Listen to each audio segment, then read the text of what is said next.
Sejam muito bem-vindos, leitoras e leitores assíduos, tudo bem? Eu me chamo Monique Machado e começo agora do livro Não Me Livro. Muito bem, estamos aí em mais um episódio ao vivo pelo Spotify.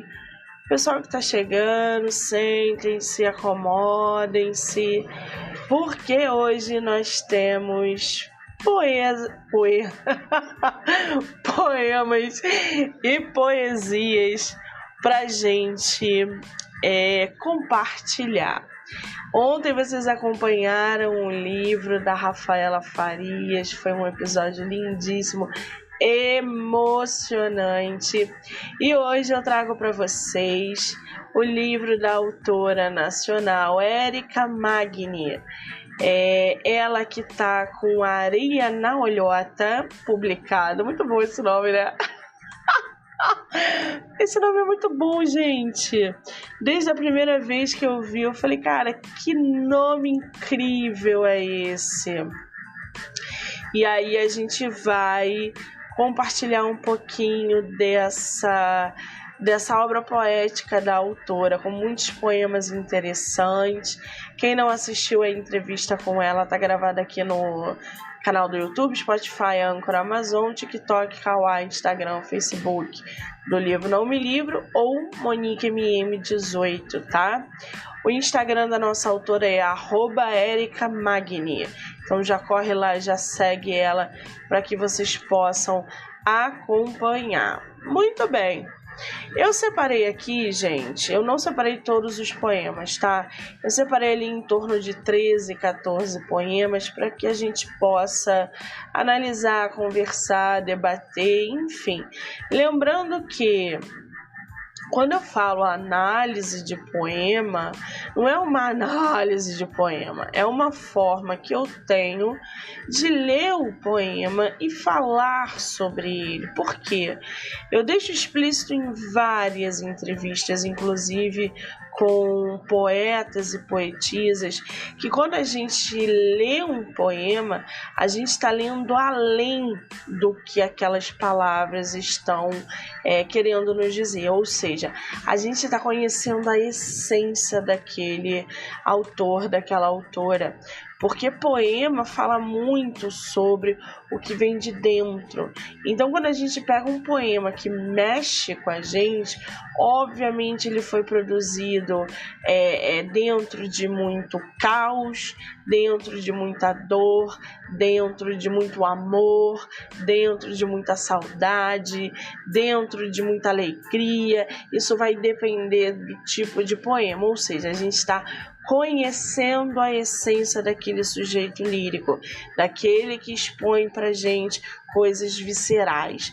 Então, o poema, ele me chama muita atenção e eu sempre trago para vocês episódios de poema por causa disso.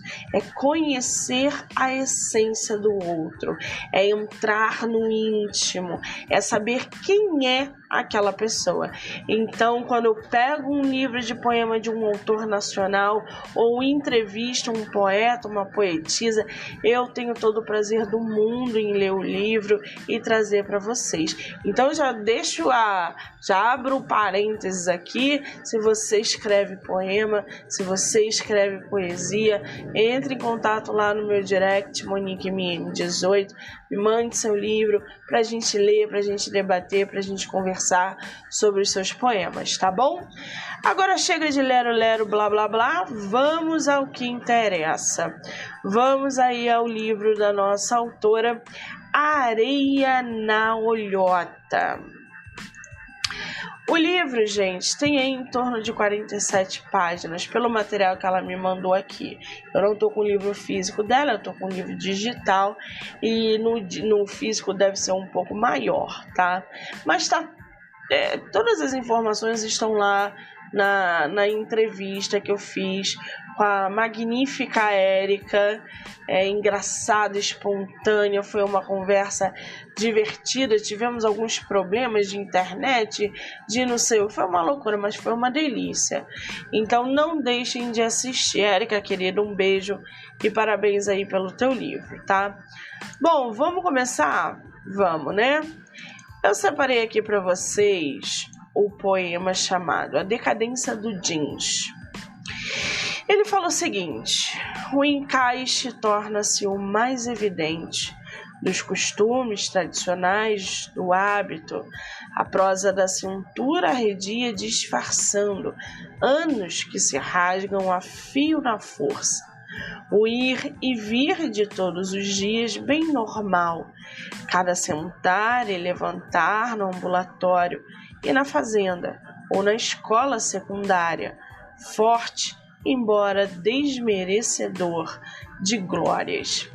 Esse poema, ele traz essa sensação de explorar essa ideia da tradição de algo, que é representado por esse encaixe, que a autora destaca como um costume evidente. Aqui a gente está falando do jeans, né? Então, essa metáfora da prosa da cintura arredia, isso sugere uma tentativa de esconder o desgaste ao longo dos anos. E a gente pode ver de duas maneiras: quando se fala do jeans roupa ou quando se fala do jeans metaforicamente emocional. Parece confuso, mas não é.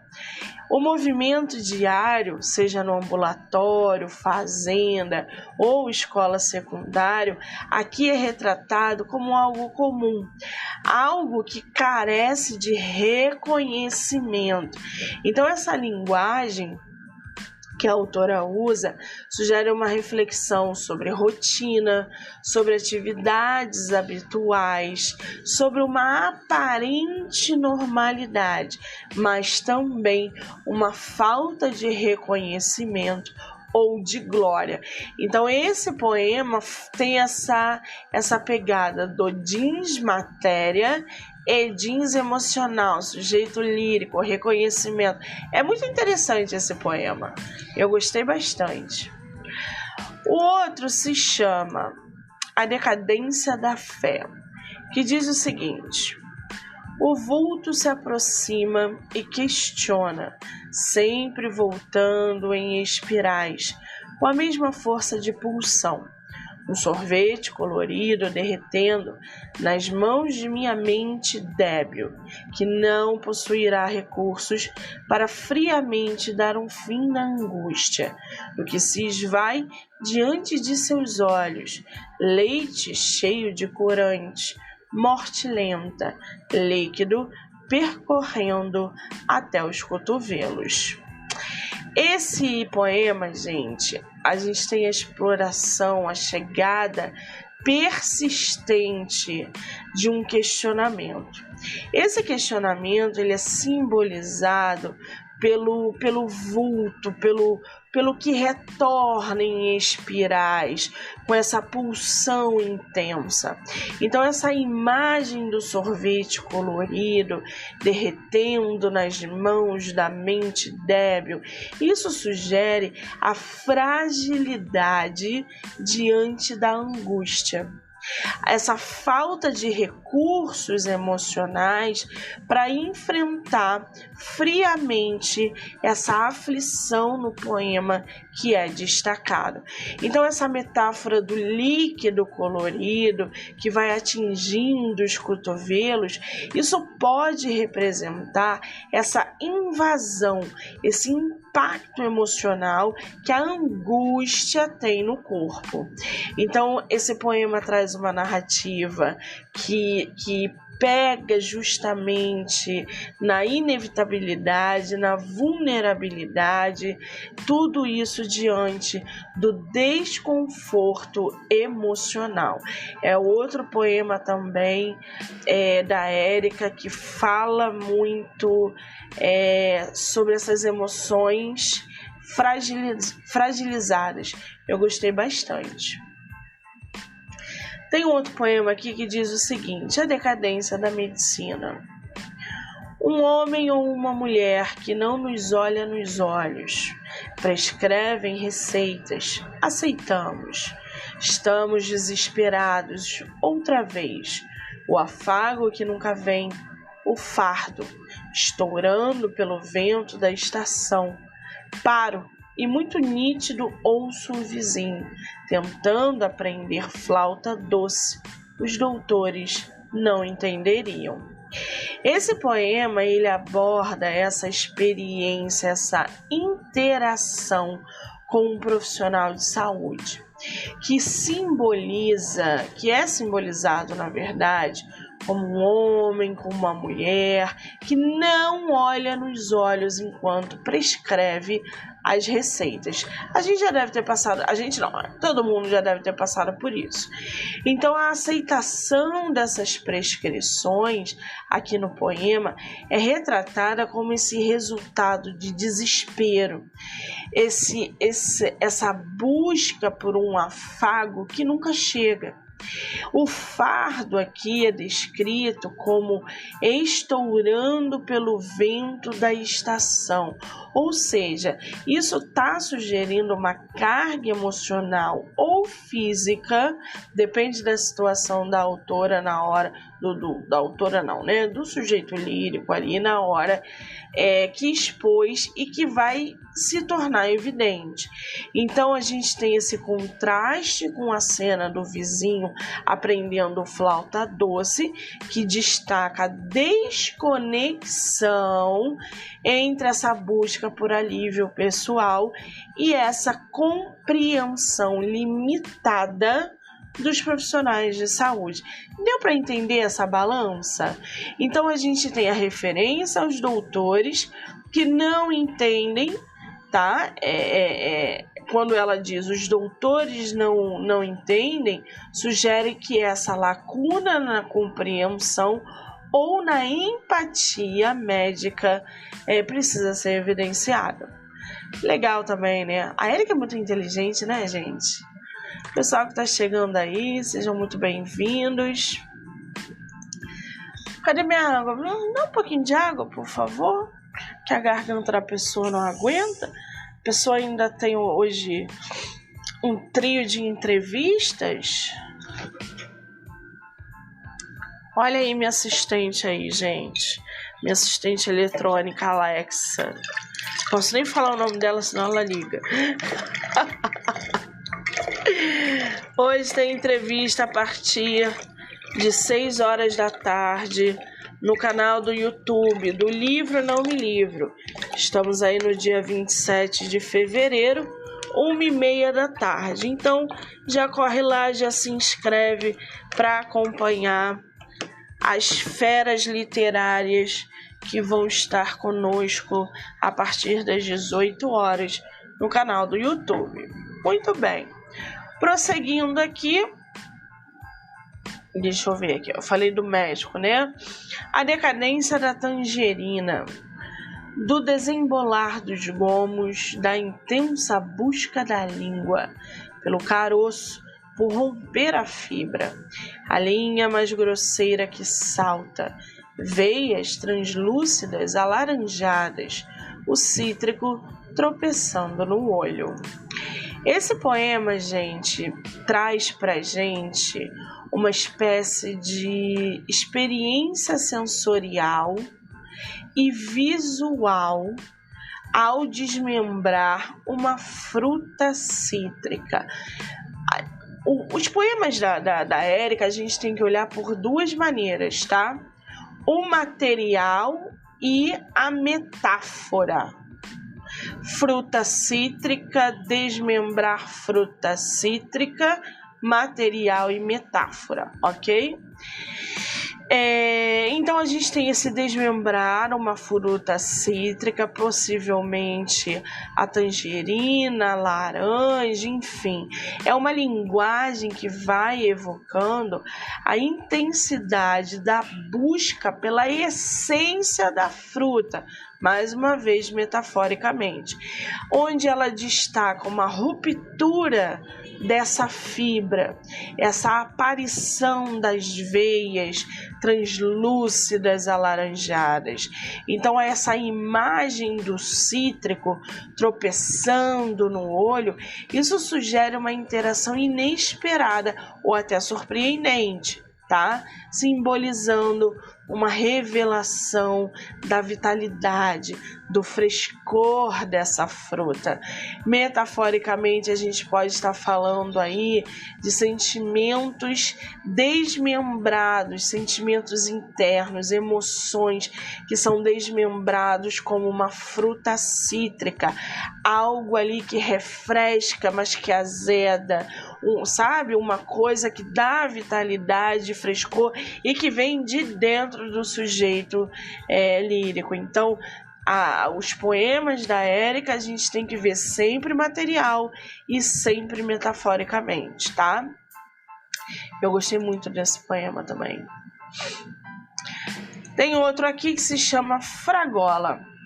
Peraí, deixa eu beber água.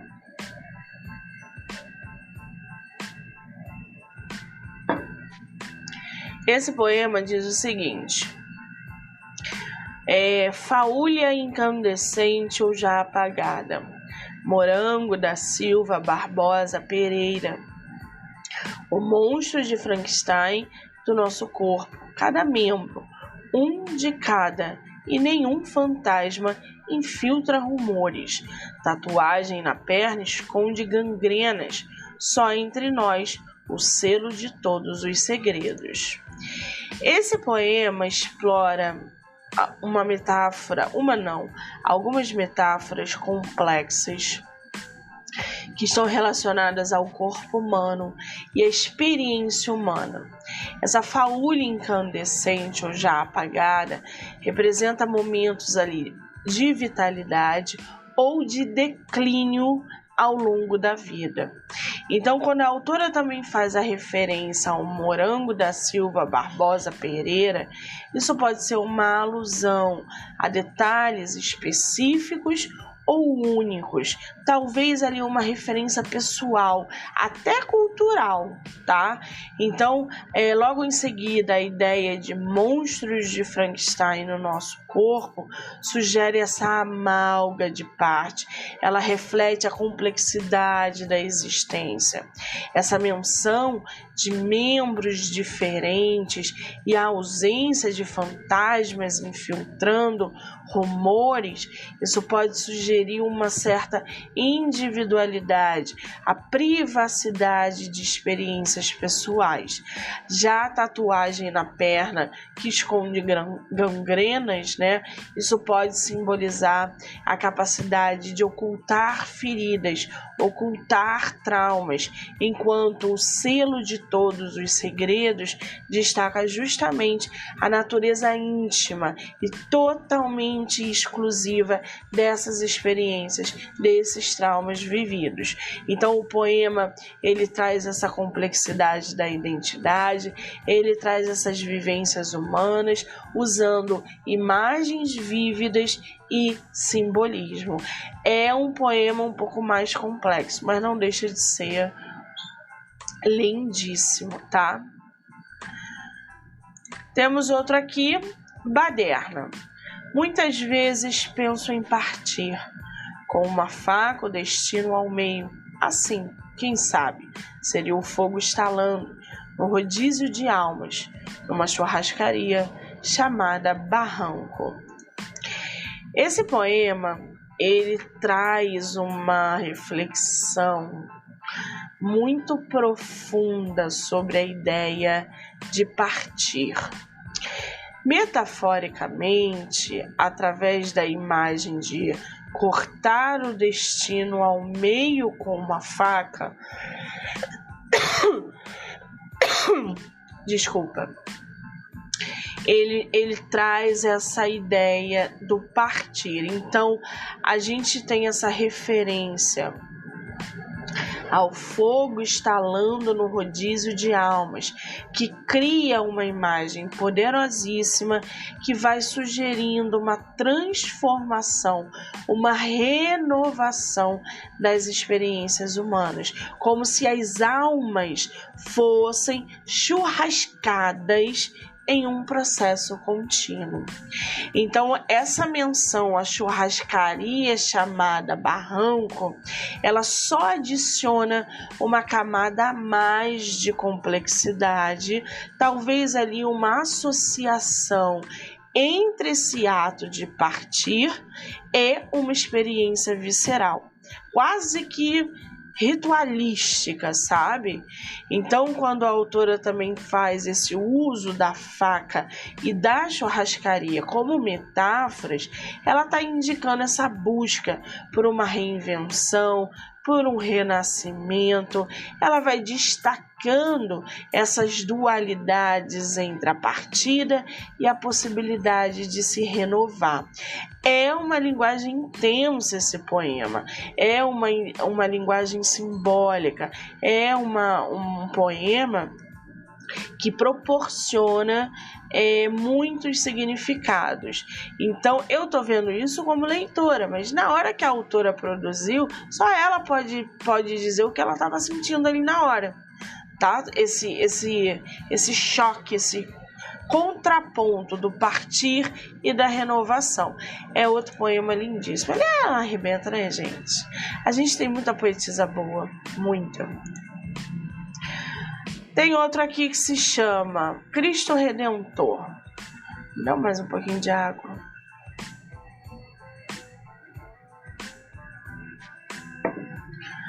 Cristo Redentor.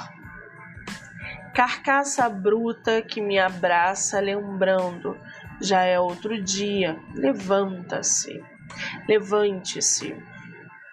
Comece a pedir por milagre, mantenha a cabeça fresca, o calor desmebra os sentidos. Do meu lado, Ártemis, ela botou Ártemis aqui, deve ser Ártemis mesmo. A gente lê e relê, cada um lê de um jeito. Do meu lado, Ártemis dorme, um sonho de potes que transbordam azeite limpo. Às vezes, ela balbucia meu nome. Às vezes, ela segura a parede com medo. Eu, que nem sempre durmo, torno a balançar. Minha rede balanceia por tanto tempo que me perco na Baía de Guanabara, embatucada de containers. Passeio pelos cantos sem os tocar, rosno para uma grande estátua que não se move, é claro, mas ganha iluminação das estrelas e brumas nas axilas. Quando o dia está turvo, a grande estátua pode desaparecer, diferente de mim, mas por um acaso, no rio as águas estão claras e o dia está bonito hoje. Esse poema, gente, do Cristo Redentor, ele traz pra gente... Vou ficar gripado por causa desse ar-condicionado, vou bater em vocês. Ele traz essa atmosfera onírica, ou seja, ele vai transitando entre a noite e o dia. Quando ela coloca a imagem da carcaça bruta que abraça, tem um termo que ela usa no poema que vai fazer essa conexão visceral com essa passagem do tempo. Então, a instrução para levantar-se, pedir por milagre, parece apontar essa busca por algo mais além da realidade imediata. A referência a Artemis ou Ártemis, dormindo e balbuciando o nome do sujeito lírico, adiciona uma camada de mistério e muito simbolismo, que a gente tem visto constantemente nos poemas da Érica. Então, a experiência na Baía de Guanabara, entre containers e estátuas, isso tudo oferece uma reflexão sobre a presença e a identidade, enquanto a clareza das águas vai contrastando com a possibilidade de desaparecimento. Ou seja, o poema, dentro da sua complexidade, convida o leitor, convida quem quer que tenha acesso a uma interpretação pessoal, tá? Tem outro poema aqui que eu trouxe para vocês, o Bornélicos, que diz o seguinte: ou considera a sua própria imagem surrupiada pelo tempo, aquele que evita o freio do prazer, e declina pedindo pelejas, com um busto de uma personalidade e autorretratos passivos nas condições improváveis para que o torneio se configure. Jubilemos então a impermanência da carne, do espírito, da fé. Jogamos fora todo o discurso, todo o dinheiro, todos os ovos ruins, da persistência intragável vinda do grito de um pulsar fecundo. Esse poema, a gente tem aí uma dualidade entre a imagem pessoal corroída pelo tempo e essa resistência ao freio do prazer.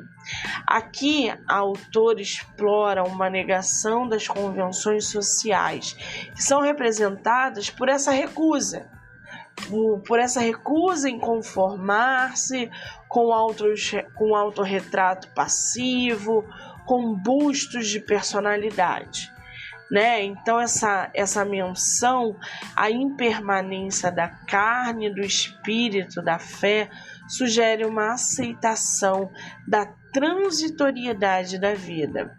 Então a gente tem ali o descarte do discurso, do dinheiro, os ovos ruins. Isso tudo simboliza uma renúncia às trivialidades.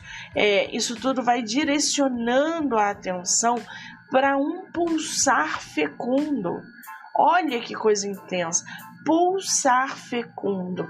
Então, a linguagem poética usada aqui transmite a libertação das amarras convencionais em prol de uma celebração da vitalidade, da autenticidade.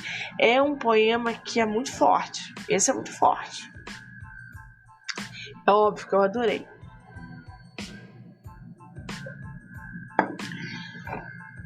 Tem outro poema aqui. Peraí que o pessoal tá... É o som, né? Eu tô com o meu material de gravação, tá em manutenção. Então eu tô com fone. Então vocês vão escutar o som meio oco, com alguns ruídos. Depois eu vou tentar tirar o máximo que eu puder de ruídos. Mas vocês ainda vão escutar alguma coisa oca, alguma coisa... Enfim, vida que segue. Vamos lá, eu parei em Bornélios, né?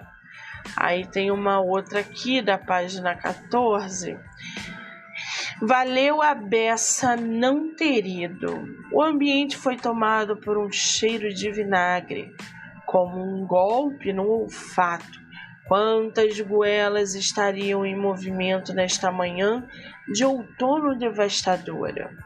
Na casa, o beijo brusco sempre presente, com sustos que vêm pelas córneas, dos vultos que pretendo reconhecer na emocionada trajetória até a cozinha.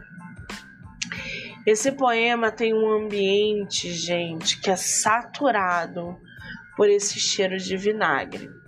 E isso provoca uma sensação intensa, incômoda no olfato, quase que como um golpe.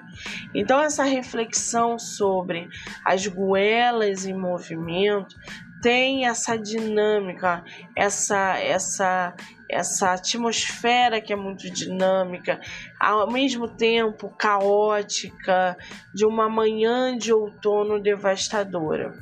Quando a autora faz a referência aqui ao beijo brusco sempre presente e aos sustos que vêm pelas córneas, cria essa imagem de intimidade. É uma não só de intimidade, mas momentos ali inesperados, de surpresa dentro da casa.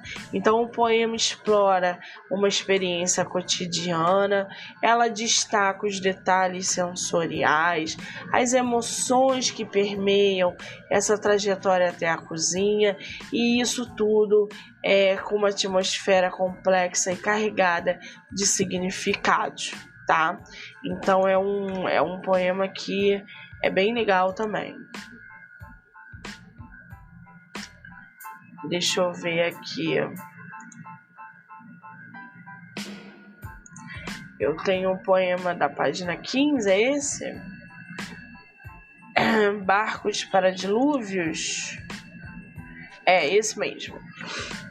Fibroso casco do barco, fita o homem cansado, a nau dos insensatos. A mulher parte sorrindo, é a hora mais obscura. O sorriso da vela aberta, o joguete das cordas, dançantes, libertárias. A nau mais ousada, lá tem os peixes-cão.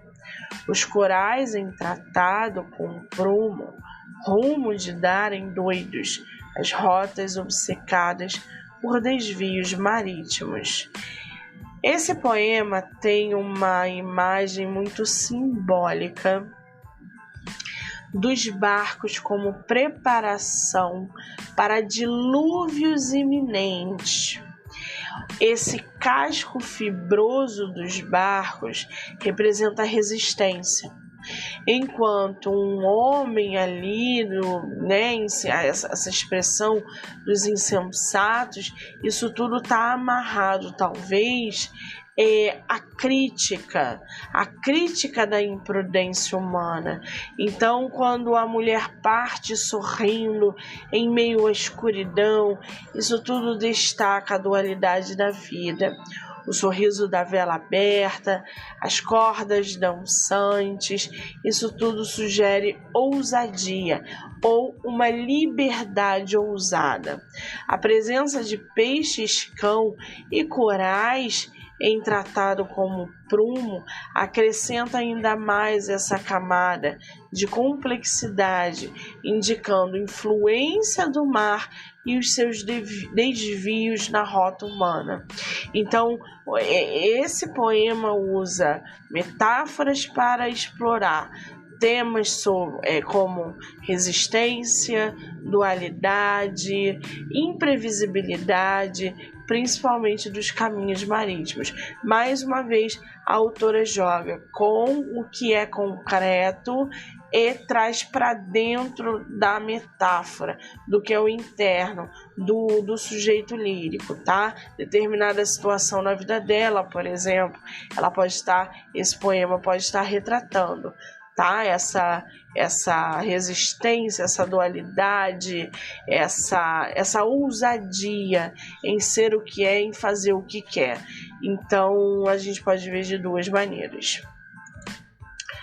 No outro poema aqui, 16, a gente tem Almofadinhas Maculadas, que diz o seguinte: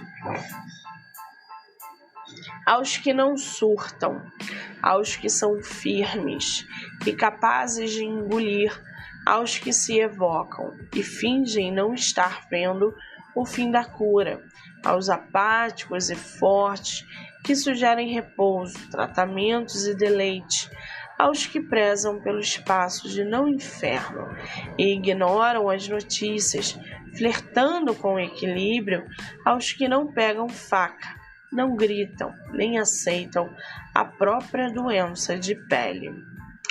Esse poema, gente, a autora traz uma diversidade de reações diante das adversidades. Então, a almofadinha aqui reflete sobre diferentes atitudes em face dos desafios. Daqueles que não sucumbem, aqueles que enfrentam com firmeza, aos que se evadem da realidade, aqueles que fingem não vislumbrar o fim da cura.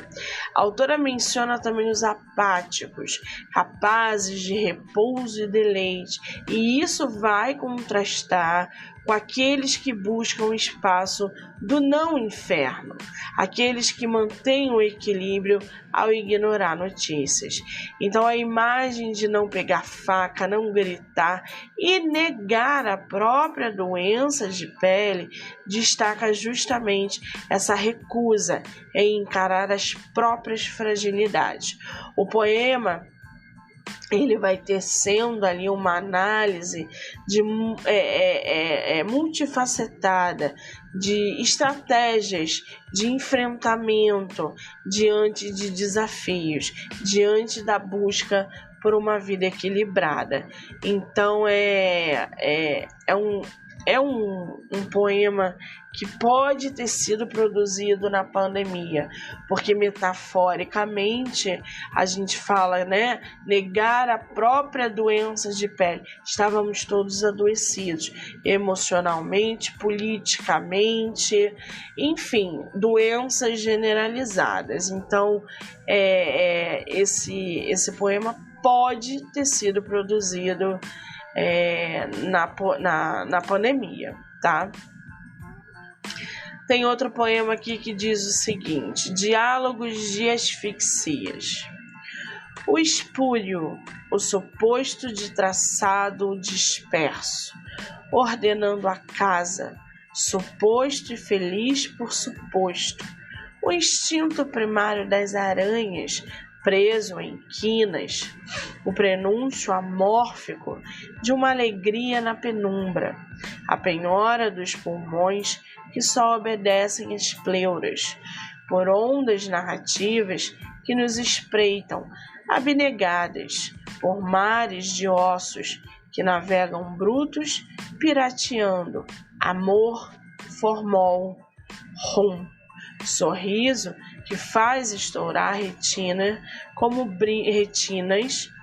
brilho insuportável ao sol, quando feitos por força de hábito espontâneo, nos elevam o olhar inconfidente por detrás dos ombros, e quando ouvimos Homem ao Mar, lembramos do convés.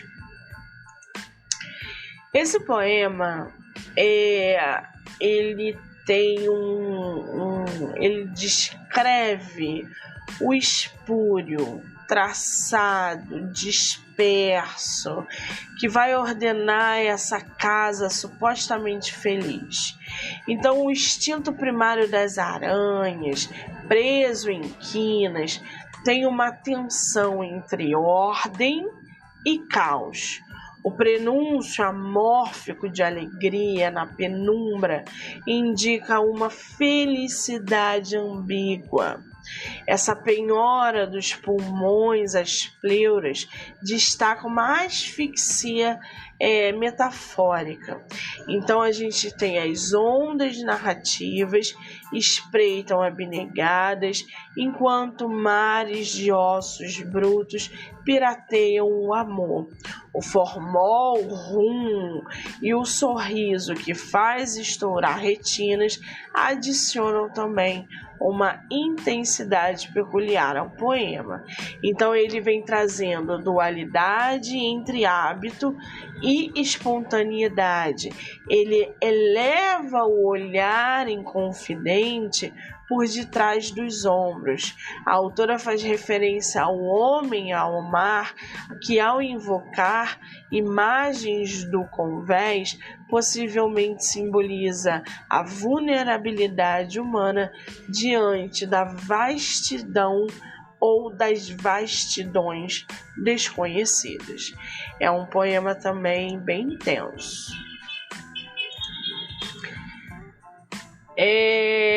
Tem um outro poema aqui da página 22 que eu gostei, cadê? Que diz o seguinte: Prelúdio para rugas. É esse? Deixa eu ver se é esse ou se é o outro, porque aqui, gente, eu tenho 2 poemas numa única página. Esse aqui.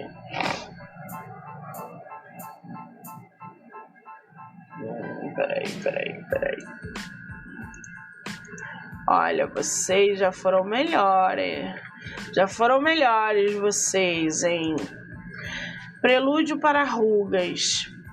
Temerei, ao menos que a sulca ânsia, batendo na porta dos meus dedos, não me abandone.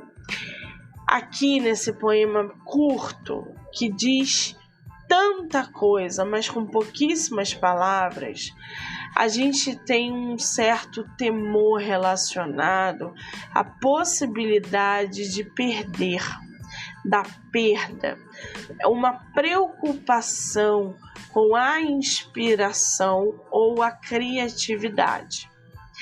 Essa imagem de batendo na porta dos meus dedos, isso indica uma efemeridade do tal estado citado.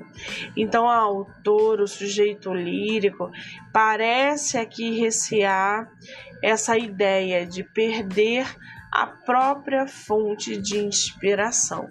E a gente sabe que não tem nada pior no mundo do que um artista perder a sua inspiração. Vamos para o último poema selecionado, que é o 39, a gente vai fechar com chave de ouro, que é o Carnaval em Monte Alto, que diz o seguinte, preciso de água, gente. Obrigada. Uma treta forte no bar. Alguém esculhambado foi. A mulher lavou os pés na pia, sem saber que não havia ralo. A água inundou o bar azul com letras pretas.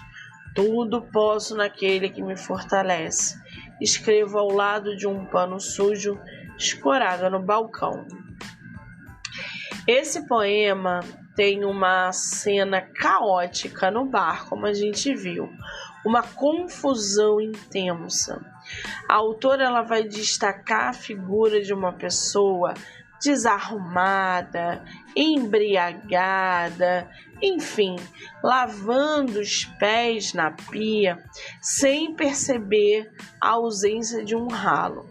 O que isso resulta? Isso resulta num incidente, né, que vai inundar o bar, cujas paredes são descritas como azul, com letras pretas.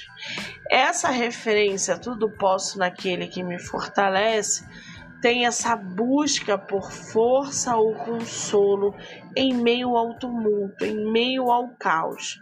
O detalhe da escritora, ali ao lado de um pano sujo no balcão, traz justamente essa atmosfera de decadência, de desordem ao cenário. Só que esse poema fala muito mais do que isso. Quando ela fala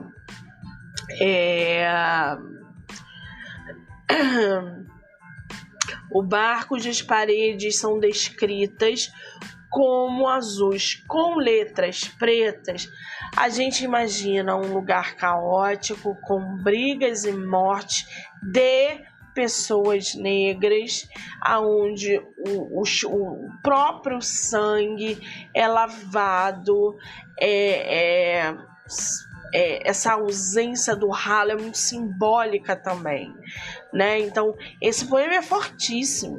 Esse poema tem uma metáfora, uma mensagem subliminar atrás dele, que é muito forte. Depois, eu li esse poema, eu acho que umas 4 vezes, de tão impactada que eu fiquei, porque é muito bonito e fala muito, né? Fala muito esse Carnaval em Monte Alto. Então é isso, eu trouxe aí para vocês, acho que 13 ou 14 poemas da nossa autora. Espero que vocês tenham gostado. Já corre lá no Instagram dela, Érica Magni, tá? Ou adquira o Areia na Olhota e assista a entrevista que eu fiz com ela aqui no canal do YouTube, tá bom? Quero agradecer a todo mundo que entrou, que saiu, que ficou aí com a gente. Obrigada. Dizer que a partir das 6 horas tem entrevistas aqui no canal. E ao longo da semana eu volto com mais poemas e leitura finalizada de livros de autores nacionais. Eu sou Monique Machado e esse foi o Livro Não Me Livro. Beijo, gente!